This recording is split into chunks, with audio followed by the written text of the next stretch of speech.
alcanzaste boletos para el Gran Premio Mexicano? En el F1 Fanzone GNP, vivir es increíble.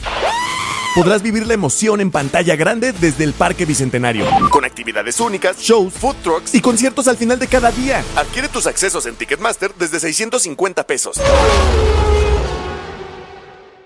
México, Historias Infames, es una producción original de Podimo que hoy puedes disfrutar donde quiera que escuches tus podcasts gracias a Troop.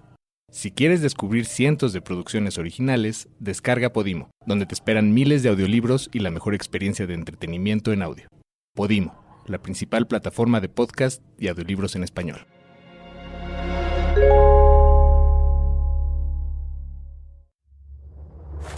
Esta temporada de México Historias Infames es una idea original de Álvaro Delgado y Arturo Rodríguez en exclusiva para Podimo, la principal plataforma de podcast y audiolibros en español.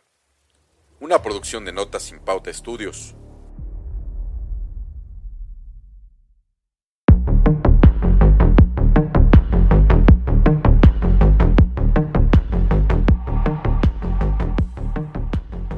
Historias infames.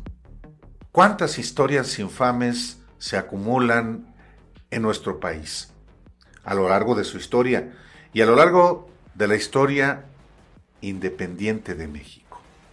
A lo largo de la historia contemporánea de México, de la Revolución para acá, ¿cuántas historias infames en las décadas recientes? Historias infames que tienen que ver, Arturo, con personajes todavía vivos y cuyas decisiones de esos personajes o las omisiones de esos personajes siguen afectando, siguen incidiendo en la vida de millones de mexicanos. Y uno de ellos, sé que a ti te fascina también el personaje, es Carlos Salinas.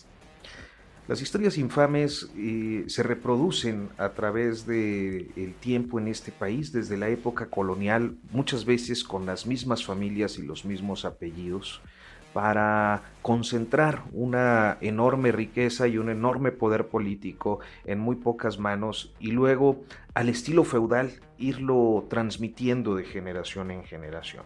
Y yo creo que este personaje que ya vas perfilando pues encaja perfectamente en ese desarrollo histórico desde la época colonial hasta nuestros días, incidiendo pues en muchos momentos claves y sin duda el momento más importante de la historia nacional de los últimos tiempos, que fueron los años 90 y todo el proceso de reorganización del sistema político y económico en México.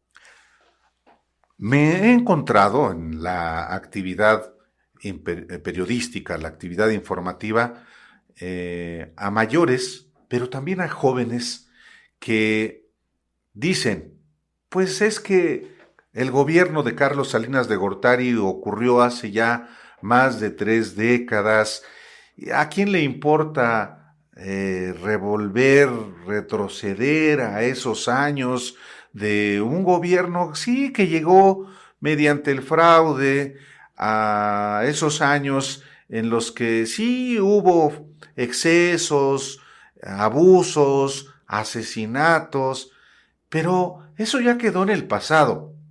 Pero al mismo tiempo, Arturo, me encuentro sobre todo a jóvenes que me preguntan lo importante que es tener presente la historia, porque lo que aconteció en esos años, de 1988 a 1994, que fue el sexenio de Carlos Salinas, y aún antes, de 1982 a 1988, es un parteaguas en la historia de México, y esos jóvenes que particularmente están interesados en la historia de nuestro país, tratando de explicarse también el presente, sí dicen que es importante.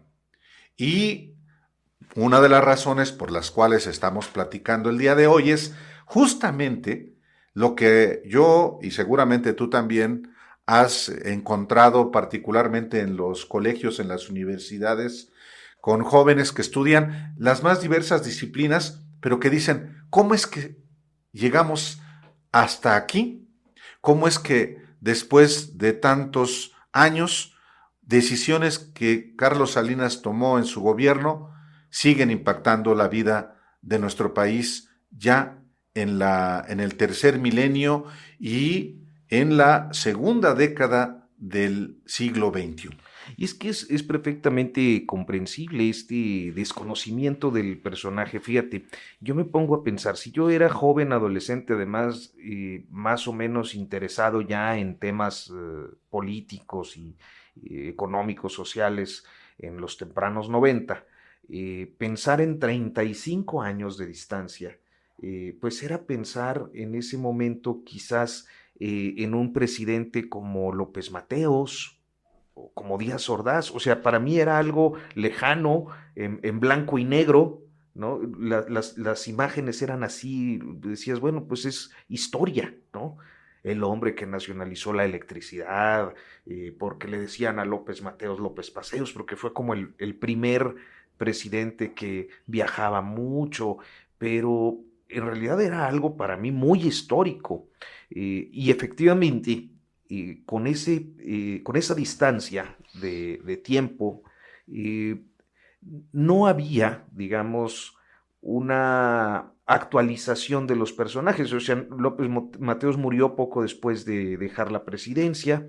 Díaz Ordaz, bueno, pues duró algún tiempo, unos 10 años más, pero también muere, y no había una presencia permanente de los expresidentes. ¿Acaso en algún momento de Luis Echeverría, todavía en aquella llamada disputa de los dinos y los tecnócratas, los dinosaurios tecnócratas, de lo cual yo creo que vamos a hablar en algún momento, pero es perfectamente comprensible que hoy, a 34, casi 35 años de distancia, 34 años de distancia de la elección de Carlos Salinas de Gortari como presidente de México, pues haya quienes lo vean como algo muy lejano, como algo muy histórico, porque ni siquiera habían nacido, ¿no? Sí, sí, y sin embargo, cuando hablamos de las historias infames de nuestro país, sin duda, historia infame es la que tiene que ver con Carlos Salinas de Gortari.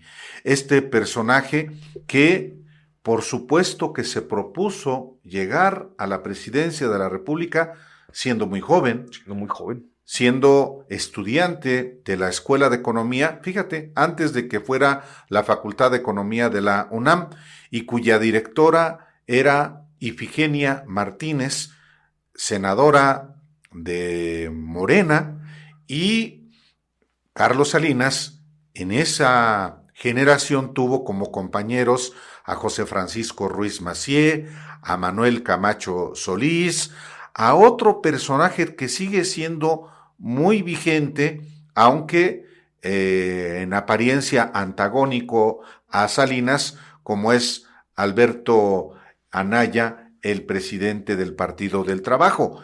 Pero desde que eran estudiantes, particularmente Carlos Salinas, tomó la decisión de llegar al poder y lo logró.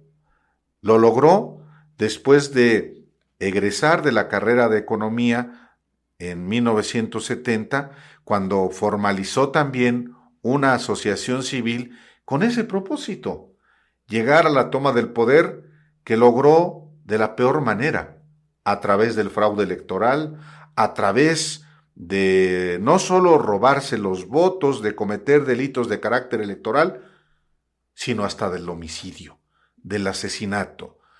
No puede olvidarse, y también ha habido jóvenes que me han preguntado cómo es que ocurrió el asesinato de dos directísimos colaboradores de Cuauhtémoc Cárdenas en víspera de la elección de 1988. Bueno, parte de lo que está asociado a Carlos Salinas a lo largo de su trayectoria, previa a la toma de posesión como presidente de México, y lo que fue su gobierno, y lo que marcó su gobierno hasta ahora. Es una historia, sin lugar a dudas, infame, en la que se entretejen muchísimas historias oscuras. Yo quisiera iniciar diciendo que la familia Salinas fue una de las colonizadoras del noreste mexicano. En el siglo 1600, ellos pues van fundando algunas villas, actualmente municipios pequeños, rurales, pero que en ese momento formaban parte de extensiones territoriales enormes que eran asignadas a través de las llamadas mercedes coloniales. Desde entonces, la familia Salinas ha estado de una manera u otra en la actividad política, o sea, hablamos de 4 siglos de permanencia en la vida pública, sobre todo regional, estatal, ahí en lo que fue el Nuevo Reino de León o las provincias internas de Oriente, que era en su momento, y de manera posterior, pues en lo que fue el estado de Nuevo León y de Coahuila, Texas, y ya en el siglo XX tiene una presencia muy importante. Primero porque pues el padre de Carlos Salinas de Gortari, Raúl Salinas Lozano, fue secretario de lo que hoy podríamos decir secretario de Economía, ¿no? Sí, hoy diríamos sí. un secretario de Economía. Era entonces con López Mateos, secretario de Industria y Comercio. De Industria y Comercio, que es pues el antecedente de la hoy Secretaría de Economía.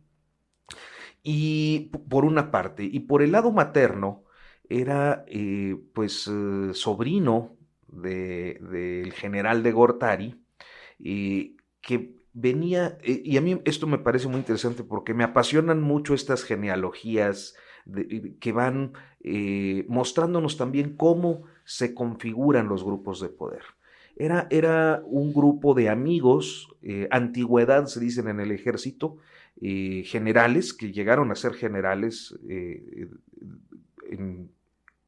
en su época, que era el general de Gortari, el general Manuel Camacho y el general Jesús Lozoya, si no me equivoco. Es decir, a ver, es muy importante lo que estás mencionando, Arturo, porque en efecto, cuando aludía yo hace rato a estos compañeros que impulsaron el proyecto de Carlos Salinas de llegar a la presidencia de la República, me referí justamente a unos, pero hay 2 que están perfectamente vinculados. Uno, Manuel Camacho, y el otro, Emilio Lozoya Talman.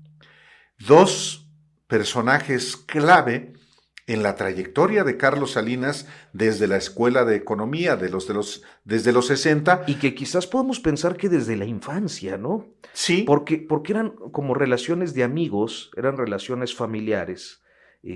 Pues que estos matrimonios que se juntan y conviven, es muy probable que hayan sido amigos de la infancia, hayan seguido una misma ruta, hayan llegado juntos a la Facultad de Economía o a la Escuela de Economía en los años 60, y ahí pues fueron integrando este grupo que desde, o sea, a ver, nada más para ponerlo en contexto, cuando uno es joven, cuando uno es bachiller o universitario, en realidad estás pensando en otras cosas, menos en conquistar el poder, ¿no?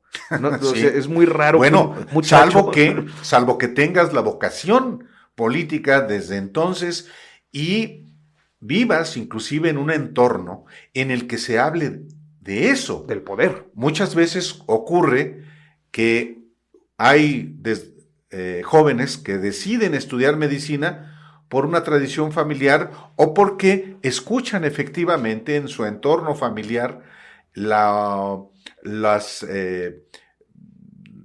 logros, no solamente vicisitudes, sino lo maravilloso que es tener una carrera. En el caso de los médicos, en el caso de los abogados, pero en el caso de los políticos, con mayor razón, porque todo es política. Y poder. Y poder, efectivamente. Además, en un contexto de poder desmedido, con un priismo hegemónico y una oposición reducida, reprimida toda expresión de inconformidad. Estamos hablando de años en torno al 68, que ya es el culmen de una serie de procesos represivos a movimientos estudiantiles, y ellos están, por otra parte, relacionados también con un ámbito que yo nunca he logrado comprender, Álvaro, cómo se da esa relación, que es el maoísmo. Sí, sí, estamos hablando de élites. Cuando hablamos de Carlos Salinas y esta relación con Emilio Lozoya Talman y su padre y su abuelo militares, cuando hablamos de Carlos Salinas y Manuel Camacho Solís y esta relación con un otro familiar militar, estamos hablando de élites, así se trate de élites que surgieron como consecuencia también de la Revolución Mexicana, para no hablar de esa genealogía a la que te has referido en el caso de Carlos Salinas.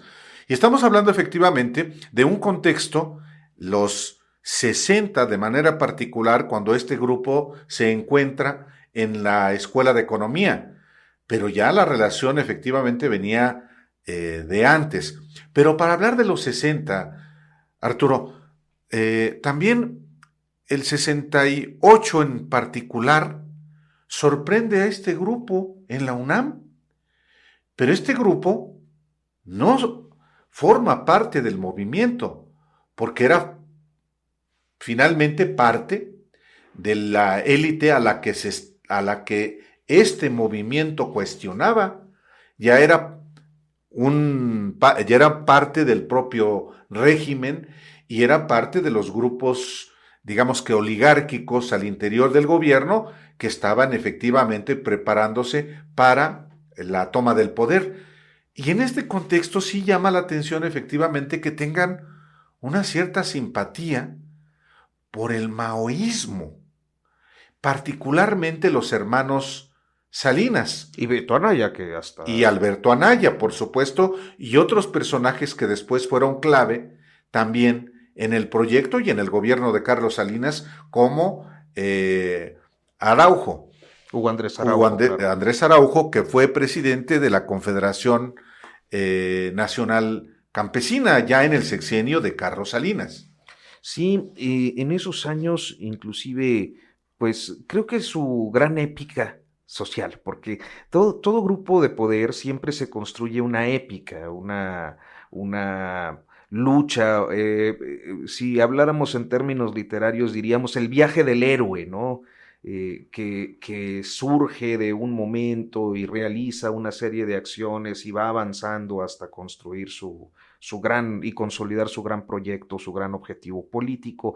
Y yo creo que parte de la épica salinista y sobre todo maoísta, pues tiene un episodio muy citado, que es la fundación del ejido Batopilas, ¿no? Que yo más o menos lo que recuerdo es que era y es una épica relativamente como engañosa, ¿no? Porque ellos hablan de una especie de alzamiento donde el campesinado maoísta, orientado por Raúl Salinas y por Hugo Andrés Araujo, construyen un ejido y una cooperativa, pues a partir de su práctica de principios maoístas y de operaciones dentro de esta organización que era llamada Línea de Masas. Y en realidad la historia es que el lugar, la hacienda, era de un español que un día se fue, un español sin descendencia, y abandonó el rancho, un rancho grande, vitivinícola. Y entonces ellos llegan y pues sí, toman la tierra, pero tampoco era que se la disputaran a nadie, era, si no baldío, al menos no reclamado, y y construyen ahí un ejido que se convierte en proveedor lechero de Grupo Lala hoy, ¿no? O sea, tampoco es como, pero bueno, su épica está ahí, la fundación de un ejido, el ¿Quiénes movimiento social. participan en la fundación de este ejido que se ubica dónde, Está en la Arturo? comarca lagunera, no, a mí no me queda muy claro el municipio, pero debe ser Viesca o Francisco y Madero, por ahí cerca de Torreón. Este, y de los conocidos, pues es Hugo Andrés Araujo y Raúl Salinas de Gortari, el hermano de Carlos Salinas de Gortari, el hermano incómodo que sería como lo conocimos con el paso de los años por... Ahora, ese proyecto, a final de cuentas, no se produce durante el gobierno de Salinas, que, por supuesto, el tema de la tierra es fundamental, tan fundamental que es durante el gobierno de Carlos Salinas cuando se reforma el artículo 27 constitucional para permitir la venta de los ejidos. Se declara el fin del reparto agrario porque ya no había tierra que repartir y lo que se impulsa es, sí, hacer propietario a los campesinos de su tierra para que puedan venderlo. Hoy yo no sé qué tanto sentido le haga, por ejemplo, a los jóvenes esta discusión, pero es una discusión que duró un siglo. O sea, ya desde el periodo revolucionario, inclusive represiones que terminaron en la muerte de generales importantes, pues tenían que ver con el choque entre ejido o pequeña propiedad. Eran dos proyectos, dos visiones, que no son las únicas. Esto, digo, no es un comentario baladí, tiene un objetivo porque pretendo ligarlo a otros temas, Álvaro. Por ejemplo, desde los años 20, 30, la discusión estaba presente. El cardenismo, por ejemplo, hablaba de la propiedad colectiva, hablaba del ejido, mientras que Saturnino Cedillo, el general que trata de alcanzar la presidencia en 1940, se revela y es pues asesinado. Él habla de la pequeña propiedad. O sea, hay un choque de posiciones en ese momento en relación a la tierra en un país que en ese momento y durante la mayor parte del siglo XX es un país inminentemente rural. Pero no es el único. Hay temas fundamentales como, por ejemplo, el trabajo. O sea, la Ley Federal del Trabajo en los años 30, cuando se empieza a construir la Ley Federal del Trabajo, nos enseñaban en la escuela pública, yo creo que ya no, que teníamos la constitución social más importante, que nunca en ninguna constitución en la historia hasta la mexicana se habían incluido los derechos sociales, principalmente por el tema agrario y por el tema laboral, porque las relaciones del trabajo estaban en la Constitución y no en leyes secundarias. Y entonces este era como el gran logro. La primera constitución social, la del 17, pues tenía un sentido. En el 17 se daba respuesta a los dos grandes sectores que habían hecho la revolución. Pero en los años 30, cuando se empiezan a reglamentar después de tantas disputas y periodos de inestabilidad, los diferentes temas importantes para la nación, el empresariado, sobre todo el más industrializado de aquel momento, que era el regiomontano, tiene un choque en la Cámara de Diputados y un choque importante porque la reglamentación de la Ley Federal del Trabajo habla de jornadas mínimas, de derecho a la huelga, de contratación con seguridad social, de todos estos derechos laborales fundamentales que teníamos en este país. Y el empresariado regiomontano está diciendo que no. O sea, que tienen que garantizarse más las libertades empresariales y flexibilizar las contrataciones. Una especie de visión 80 años antes del outsourcing, ¿no? O sea, son dos modelos de ver el país que vienen ahí desarrollándose desde la posrevolución y vienen chocando y ganando espacio y terreno en unos y en otros hasta que hay un sexenio que finalmente empieza a resolver este asunto, que es el de Salinas de Gortari, y lo resuelve pues a favor de los grupos económicos que habían pretendido conquistar estas cosas, ¿no? Es muy importante esta recapitulación que haces, Arturo, que tiene que ver con la Constitución de 1917, que es resultado de la primera revolución del siglo XX, una revolución social previa a la revolución rusa, y es una, efectivamente, constitución la que surge de ese movimiento que tiene que ver con esta revolución y que explica la razón por la cual hay artículos fundamentales, como es el artículo 27 constitucional, el artículo 123 de la Constitución, pero otros dos artículos que me parece que también son fundamentales.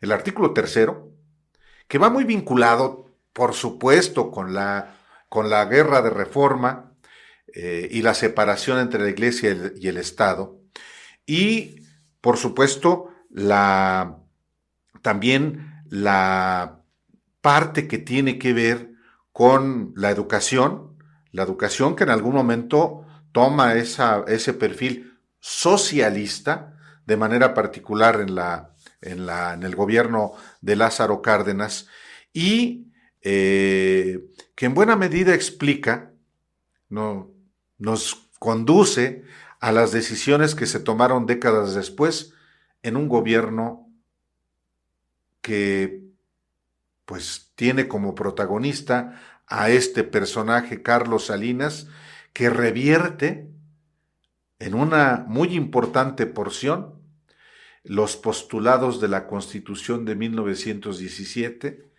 de los postulados en general, no solamente de la Constitución, sino de la Revolución de 1910, y que genera una contrarrevolución, un neoporfirismo, denominado así no solamente por el presidente Andrés Manuel López Obrador, sino por otros estudiosos, a partir de las contrarreformas que impulsó y que están asociados a una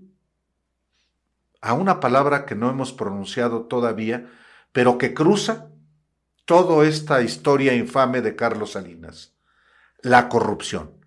Pero la alta corrupción, no tonterías.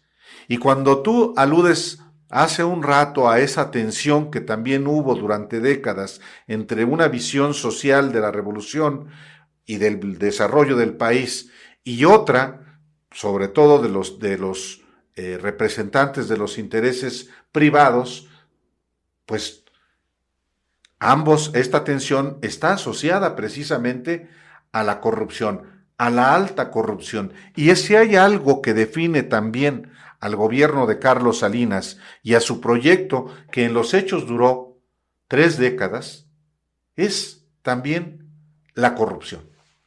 La corrupción que se expresa como, pues yo creo que en estas cosas, o sea, primero la posibilidad de que los grandes capitalistas vuelvan a tener latifundios, por ejemplo, con la idea de la venta del ejido y la reforma agraria que se hace en el salinismo, con los avances que se van teniendo en materia laboral y que terminan o devienen en la precarización del trabajo, o sea, para usar luego términos un poco más afables, ¿no? Para que los trabajadores estemos más jodidos, pues. Sí, porque sin eufemismos, pues. Sin eufemismos, para que el seguro esté malo o el ISSSTE, para que no te vaya bien económicamente, para que no alcances. Venimos de generaciones que han padecido una crisis tras otra, y finalmente pareciera que nos hemos acostumbrado al despojo, ¿no? de derechos que teníamos conquistados. Gran parte de lo que fue el despertar generacional de 2011-2012, las llamadas primaveras, ¿no?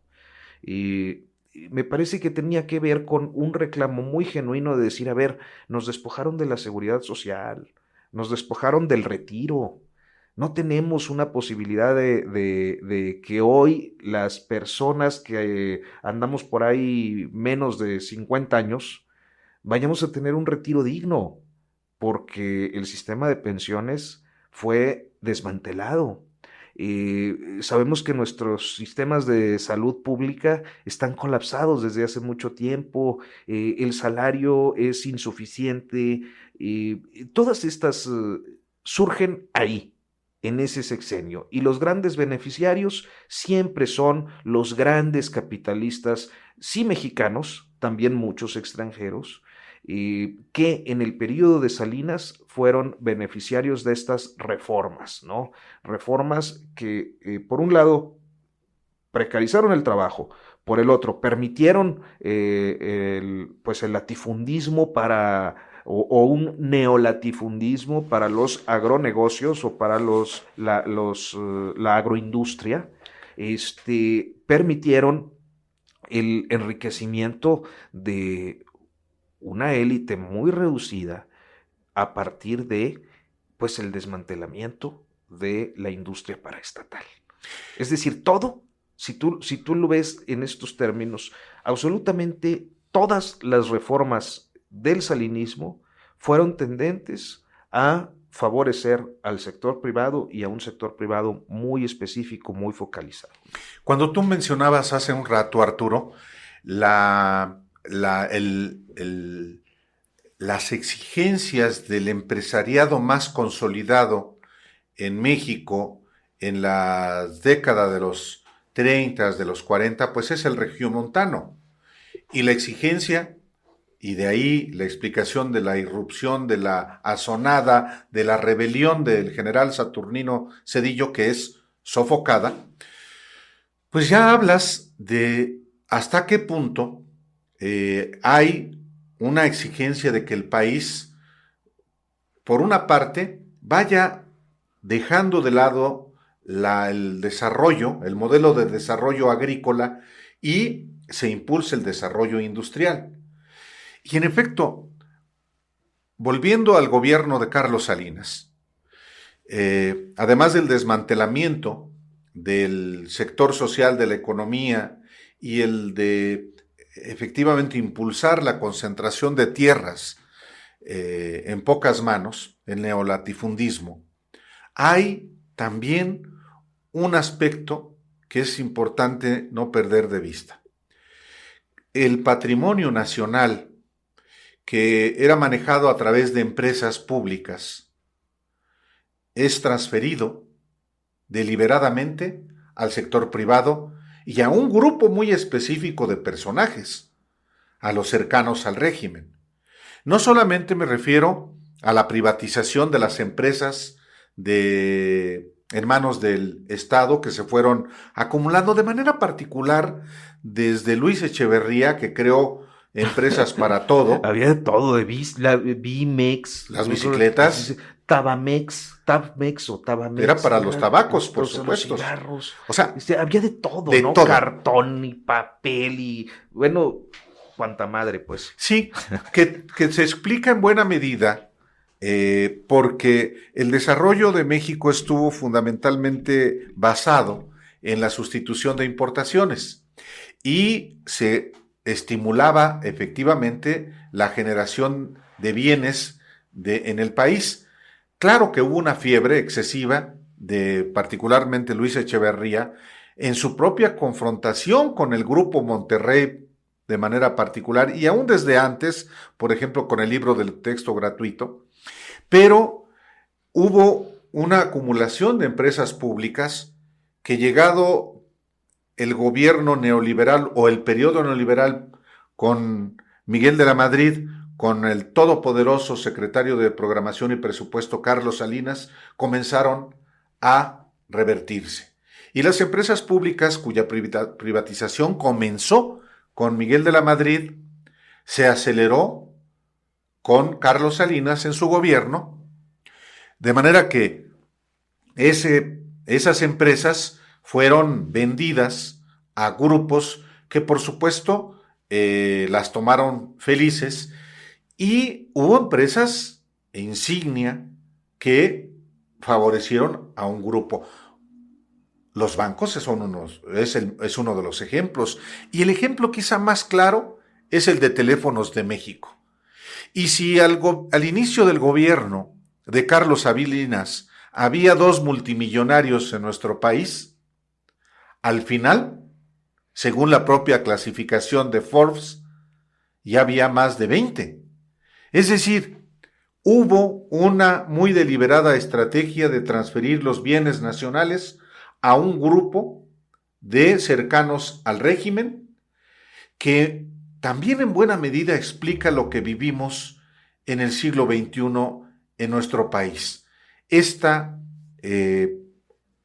desigualdad tan obscena en el cual un pequeño grupo concentra la mayor parte de la riqueza nacional y la mayor parte, ya no solamente campesinos miserables, sino jóvenes inclusive con preparación universitaria que no pueden ni siquiera vivir de sus ingresos y menos pensar que puedan tener un retiro digno.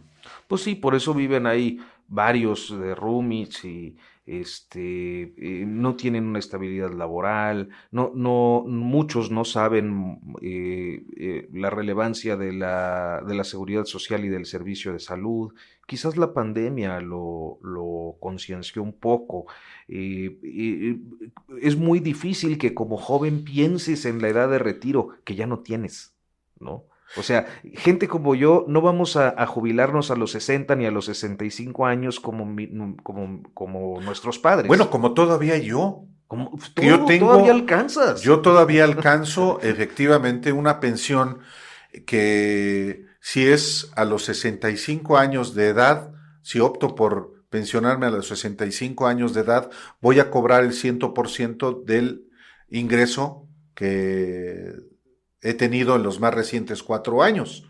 Si decido pensionarme a los 60 años, voy a obtener el 80%. Es decir, todavía yo tengo la posibilidad de obtener un beneficio, pero quienes son menores de 50 años, ya no. Y no solamente son decisiones que tomó Carlos Salinas, sino los gobiernos neoliberales. El caso específico del gobierno de Felipe Calderón fue, bueno, y el de Ernesto Zedillo, sin duda. Y el de Peña. Pues. Bueno, y el de Peña. Es que por eso muchos de los jóvenes que me preguntan de la relevancia de conocer qué fue lo que pasó con Carlos Salinas y por qué es una historia infame, tiene que ver precisamente con eso. Pues sí. Porque al último, la consecuencia de ese sexenio, creo que siempre cuando vemos estas series que luego se publican en Netflix o vemos otras producciones audiovisuales o sonoras inclusive, pareciera que el sexenio de Salinas suele concentrarse en 2 momentos o 3 momentos específicos. El arribo al poder, la entrada al primer mundo, ¿no? Con el Tratado de Libre Comercio y la descomposición política con asesinatos políticos incluidos dentro del propio régimen, que fue 1994, y con el alzamiento del zapatismo, etcétera. Pero son como los grandes momentos o los momentos que pues por lo dramático que fue en su momento, impactó. Pero ciertamente creo que este modelo, cuando lo ponemos así en términos reales y sobre la mesa con sus consecuencias directas, pues entonces nos queda claro, ¿no? ¿Qué fue lo que pasó? Pues que nada, que las grandes mayorías quedaron más jodidas y una minoría, una cúpula, se enriqueció, bueno, se ultraenriqueció hasta formar parte de las listas de los ultra ricos del mundo, ¿no? Si esto fuera parte del pasado, pues sería interesante conocer como parte de la historia de México, en parte de un pasado infame, pero el asunto es que es el presente Arturo. Y es un presente que ese periodo y ese sexenio y con ese presidente me parece que pues lo da a luz, ¿no? Este presente que tenemos es el que propicia muchas de las condiciones vigentes, pero creo que nos falta una parte, Álvaro, que es la parte política. O sea, tú ya perfilabas la fraudulencia electoral del 88, yo creo que hay un consenso más o menos mayoritario de que hubo un fraude electoral en 1988. Es importante destacar que para el 86, 87, un grupo de priistas más próximos al ideario revolucionario que era más social, entre ellos Ifigenia Martínez, que ya lo mencionabas, Cuauhtémoc Cárdenas, Porfirio Muñoz Ledo, algunos otros que escapan a mi memoria, pero que pues en su momento tuvieron la valentía, el arrojo para confrontar al régimen dominante que empezaba ya a ser mayoritariamente neoliberal en el gobierno de Miguel de la Madrid y decir el ciclo de la revolución no está agotado, ¿no? Hay todavía una serie de derechos sociales y de proyectos que se tienen que impulsar y la ruta que están tomando es justo hacia un periodo, a un proyecto neoliberal que no es convergente con lo que venimos haciendo. Y rompen con el PRI, postulan a Cuauhtémoc Cárdenas, que por otra parte logra de algún modo, que seguramente tú conoces mejor que yo, convocar a pues las izquierdas históricas, a las izquierdas partidistas históricas, para crear un gran frente opositor que, insisto, el consenso creo que mayoritario es gana las elecciones, pero se lo arrebatan en un contexto que también ya mencionabas, que fue de asesinatos políticos, bueno, pues maniobras bajas de un régimen autoritario que no pues lograba en ese momento tener asideros democráticos más allá de la simulación. El régimen político mexicano nunca fue monolítico, ni siquiera fue monolítico el PRI ni sus antecedentes. El Partido de la Revolución Mexicana, que creó Lázaro Cárdenas, y el Partido Nacional Revolucionario, creado en 1929 por Plutarco Elías Calles. La creación de este gran partido fue una necesidad y un mecanismo para darle cauce precisamente a la revolución o al reparto del poder y a la generación también de élites nacidas de la revolución. Si en su momento fue definido como el cachorro de la revolución Miguel Alemán, que fue un sexenio caracterizado por el saqueo, por la corrupción, el de Carlos Salinas es una élite, una plutocracia que ya no reivindica la revolución, la repudia. Tan es así que genera una contrarrevolución y emerge un neoporfirismo, todo basado en el saqueo de los bienes nacionales y que en efecto entra en contradicción con quienes pensaban que el modelo nacido de la revolución todavía podía tener vigencia, como financiar el desarrollo nacional a partir del patrimonio de la patria. Y hay ese rompimiento efectivamente. Y tan no hablamos del pasado, refiriéndonos a la historia infame de Carlos Salinas, que hoy, cuando estamos en un gobierno diferente, al menos así expuesto por el presidente Andrés Manuel López Obrador, a los regímenes neoliberales, estamos viendo personajes vigentísimos del salinismo. El propio presidente López Obrador viene de esa confrontación con el salinismo. Él todavía no figuraba en el ámbito nacional, pero desde Tabasco, evidentemente abreva y enarbola las banderas de Cuauhtémoc Cárdenas y de la corriente democrática. Y en el 88 rompe con ese proyecto que emergía, encabezado por Carlos Salinas. Tanto que en algún momento, ya siendo Carlos Salinas presidente electo después del monumental fraude electoral del 6 de julio del 88, pregunta Carlos Salinas a Clara Hussidman, y Andrés Manuel le pregunta.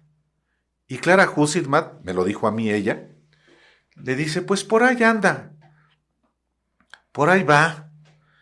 Y Carlos Salinas responde, pues no va.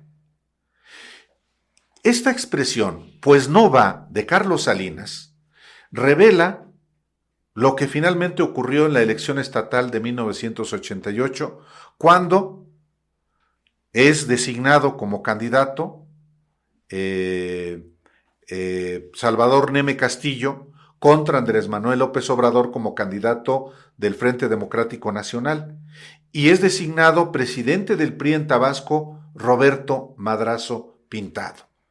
Y se produce un fraude en 1988, también en Tabasco, que después se repetiría en 1994, también con Roberto Madrazo, un operador electoral de Carlos Salinas. No me voy a extender tanto, solamente voy a decir que personajes del salinismo son hoy los principales antagonistas a López Obrador, particularmente desde el bloque opositor que ha naufragado también. Y un apellido y un nombre asociado al salinismo hasta la médula, Claudio X González, es hoy precisamente la figura antagónica a Andrés Manuel López Obrador. Es decir, no estamos hablando del pasado y del pasado salinista, sino del presente y del presente salinista. A veces las formas en las que se mueven las piezas del tablero político con el paso de los años nos van colocando frente a cambios que, si estudiáramos un momento y despertáramos 20 o 30 años después, no se entenderían. Hay otros personajes que son vigentísimos. Quien era secretario de Gobernación y en ese momento responsable del sistema electoral mexicano es Manuel Bartlett, hoy purificado por Andrés Manuel López Obrador y colocado al frente de la Comisión Federal de Electricidad, salinista destacado en su momento por, sobre todo, pues el padrinazgo de Manuel Camacho Solís, es el canciller Marcelo Ebrard, que durante el periodo de Salinas pues estaba muy lejos de coincidir con la propuesta del naciente PRD en aquel entonces, que era la gran alternativa y la gran esperanza de pues equilibrios y contrapesos en México, ¿no? De una condición democrática y de un proyecto distinto en ese momento. Un PRD que no entendemos hoy. O sea, si conocimos el PRD de los 90s y vemos el PRD de hoy, pues es una cosa completamente distinta. Lo mismo el PAN. En los tempranos 90, pues uno encontraba panistas que venían del discipulado del mismo Gómez Morín, su fundador, de Rafael Preciado, no sé, Concheiro, un montón de hombres, sobre todo hombres, no muchas mujeres, por cierto, pues con una constitución intelectual muy sólida y muy liberal, pero humanista, y algunos católicos que ya no están en el PAN. O sea, es algo, muchos están en Morena, o algunos están en Morena, los que viven, que son gente ya grande. Entonces hay una reconfiguración de la política mexicana a partir del sexenio de Salinas, que es muy interesante ver con el paso del tiempo. Podríamos pensar, por ejemplo, ahora yo me estoy imaginando, ¿dónde podemos ver las operaciones salinistas? Bueno, tenemos a un salinista que está en el bote. No creo que dure mucho, pero forma parte de estos clanes que han venido en una relación política desde hace muchos años, que es Emilio Lozoya. Tenemos a un personaje que fue encumbrado en el salinismo y que el día de hoy pues tiene una relevancia por haber apoyado la campaña de López Obrador y que intenta por diferentes mecanismos reposicionarse, aunque no lo ha logrado del todo, al menos consiguió su libertad, que es el Bester Gordillo. Tenemos personalidades como Claudia Ruiz Macié Salinas, sobrina de Carlos Salinas de Gortari, que por poner un ejemplo, en esta gran confrontación que, digamos, resume muchas de las luchas que se han dado en los últimos años entre las dos formas de ver el país, que fue el tema de la extensión del trabajo militar o la intervención militar en tareas de seguridad pública en el Senado, pues fue una de las principales promotoras del voto en contra dentro de la propia bancada del PRI, donde al último se queda prácticamente sola con Miguel Ángel Osorio Chong. O sea, hay un salinismo que es vigente y por supuesto con el, digamos, articulador, ¿no?, de la coalición opositora por ahora fracasada, que es Claudio X, hijo. Es que el salinismo reconfiguró el sistema político mexicano. No solamente el sistema de partidos, sino el sistema político mexicano, desmantelando al PRI y desmantelando al PAN y reconfigurándolo de manera que tenían una lógica claramente neoliberal. Y los personajes de en ese momento son personajes vigentes hoy, con más años, con menos protagonismo, hasta por razones de edad, pero el pensamiento predomina. Por ejemplo, tú has mencionado efectivamente a personajes del salinismo que hoy están del lado de Andrés Manuel López Obrador. Yo pensaría más en el caso de Marcelo Ebrard que el caso de Manuel Bartlett. Manuel Bartlett es un hombre que ya pasó a la historia y no hay manera de que se modifique esta historia como responsable o uno de los responsables principales del fraude electoral de 1988. Por más que ostente hoy una responsabilidad en una empresa pública como la Comisión Federal de Electricidad y por más que sea reivindicado por el presidente López Obrador o por otros, su historia como fraudulenta está acreditada no solamente por el fraude de 1988, yo diría que por el fraude patriótico que expresamente él definió en Chihuahua 1986.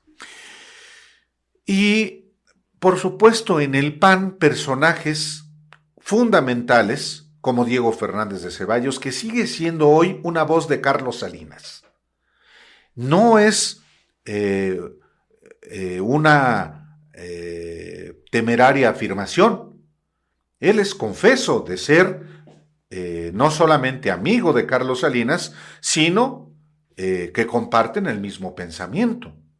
Él y otros, efectivamente el Bester Gordillo, que vuelve a la carga en la participación política después de haber estado en la cárcel, con toda la riqueza que acumuló, que la mantiene. O Carlos Romero Deschamps, otro personaje clave en el desmantelamiento también, el proyecto de desmantelamiento de la industria petrolera de Carlos Salinas, y que sirvió justamente con esos fines, y que hoy está absolutamente impune y controlando todavía el sindicato de petrolero. O un personaje que a lo mejor que no está en la participación política, pero sí en el corazón de esa élite, de esa plutocracia creada por Carlos Salinas. Carlos Jan González, nada menos que el nieto de un personaje del sistema político mexicano más corrupto que fue el profesor Carlos Jan González. Es icónico, ¿no? Claro, que su nieto se llame como él y que esté al frente de la principal institución financiera nacional de México, que es Banorte y es Interacciones, sí dice mucho. Esa plutocracia que ese poder económico que va aparejado al poder político al que nos hemos referido. Y por vía nupcial, porque al último, él es nieto de Carlos Jan González, el veterano político que se convierte en un magnate significativo en el Estado de México. Y en el país. Y de González del Maceco. Del Maceco, ¿no? Roberto González Barrera. Sí, que finalmente es la reunión de un clan político y un clan empresarial en un contexto de construcción de enormes fortunas a partir de ese periodo. Bueno, y estamos hablando de fortunas. ¿Qué fortunas se acumularon a partir del salinismo? Ya referíamos hace un rato que había solamente 2 millonarios mexicanos en las listas de Forbes y que al terminar el sexenio eran más de 20, pero que fueron acumulando poder. No solamente Carlos Slim, es Germán Larrea Mota Velasco, es Alberto Balleres, es Ricardo Salinas Pliego, Roberto Hernández. Es decir, una plutocracia. Claudio X, el mismo. Claudio X González, que sigue presente. Entonces, pues, creo que con esto tenemos más o menos un panorama de lo que, por qué Carlos Salinas de Gortari y sus sexenios son una historia infame. Una historia infame, la de Carlos Salinas. Pues bien, Álvaro Delgado, creo que llegamos al final de esta primera conversación en Podimo.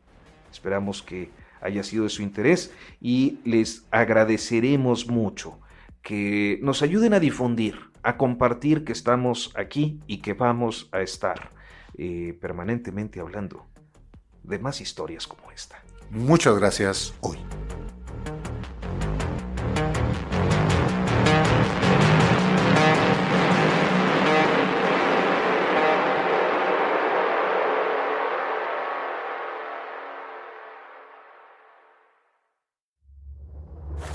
Esta temporada de México Historias Infames es una idea original de Álvaro Delgado y Arturo Rodríguez en exclusiva para Podimo, la principal plataforma de podcast y audiolibros en español. Una producción de Notas sin Pauta Estudios.